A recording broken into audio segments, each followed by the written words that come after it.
So, got a question here.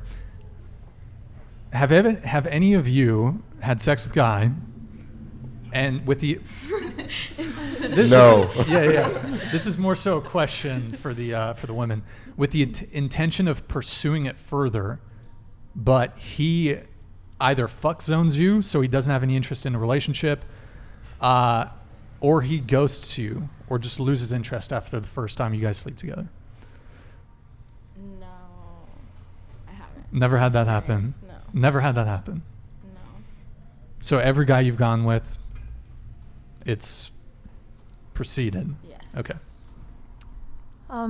I think there was one time this guy was like, "Oh, I'm not ready for a relationship," and Tilt the microphone down just a bit. yeah, this guy was like, "I'm not ready for the relationship. Like, oh, I have anxiety and depression." I was like, "Fuck you." But not because of like the anxiety and depression, right? What? Not because of like the anxiety and depression. Yeah, because right? it's just It was not. an excuse. Yeah, it's obviously an excuse, but I'm like, I don't know. He probably is like a casual sex person or something. I'm going to get the super chat while we have it. Mr. Mike Davis with the $10 super chat. So all these females running their mouths about male privilege but don't want to change teams. Joseph would switch teams in a heartbeat. Your response to Mr. Mike Davis. Dude, Mike, what did I do to you? He's so funny. Like, he just knows how to troll. Like, you're the biggest troll ever, and I love it. But I fucking hate you at the same time. Literally. Yeah, he's a legend. Mike Davis is a legend. That is interesting, though. So, I mean, you often hear this term, like, there's all this talk about how males are privileged and all this stuff, but yet none of you want to switch sides. So I guess just to riff off of Mike Davis here, and we'll come back to the question I had just asked is, do you guys believe in male privilege?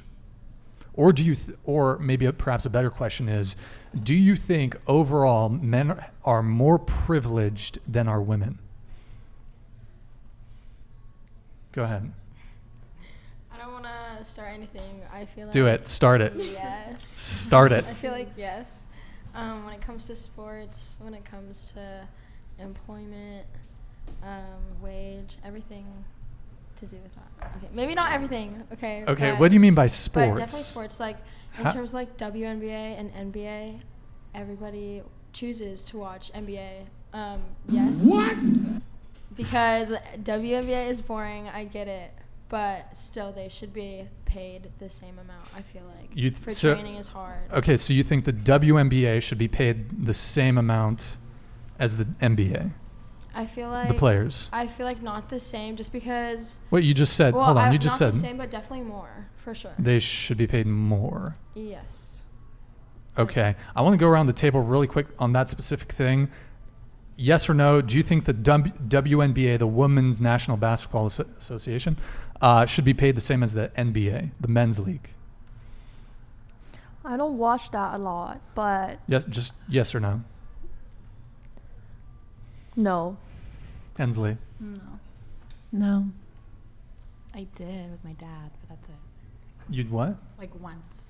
No. Do you think that the WNBA should be paid the same as the NBA? Yeah. So the women's team compared to the men's teams? Yeah, why not? Okay, I'll get into that, but go ahead. No. Kitty. I do know that the NBA obviously brings in more revenue, and so it does make sense that they're getting paid more, but I do think that the gap is way too big. So I do think that when the WNBA should be paid more, maybe not equal, depending on how much money they're bringing in. Like, I've seen these women train. Okay, I want to ask one question before I let the guys chime in on this. I want you to name one WNBA player. Haley Jones. None. Nobody? It's probably a Michelle. I don't even know Brittany Haley Griner. Jones. Yeah. Okay, besides the one that's in fucking Russia. Yeah. Okay, so your guys' answers, do you guys think that the WNBA, the women players should be paid as much as the men? No, just because, like she said, the NBA brings in more revenue just based on like watch time and the level. I mean, like the size of the events they put on and everything like that. But yeah. I would say no, just like Majestic stated. It's like all about revenue. It's like who's watching. You can't really pay people multi-million-dollar contracts if that revenue's not coming in. And Sue Bird, that's the only one I know. Sue Bird. But can I add something? It's also like a cycle of, obviously you're not gonna bring in more money if people aren't watching. Like it's kind of like you're just trapped. I don't know how we would even get out, or they would get out of that. I think at that point it goes to the entertainment. Like the NBA is like you can see a dunk how many times over and over again in the NBA, and I think like I'm not even trying to bring it here, but like I think there's less than like 20 recorded dunks in the WNBA. So it's like if you go to see one movie that's super boring versus everyone goes to see the movie that's popular, that's it's got a lot of reviews. It's like kind of that type of thing where it's like I feel like the level of play might need to be brought up in the WNBA. Maybe same thing as the NBA, and like the NBA is changing, just like the NBA nowadays is not played like the NBA of the 80s or the 70s.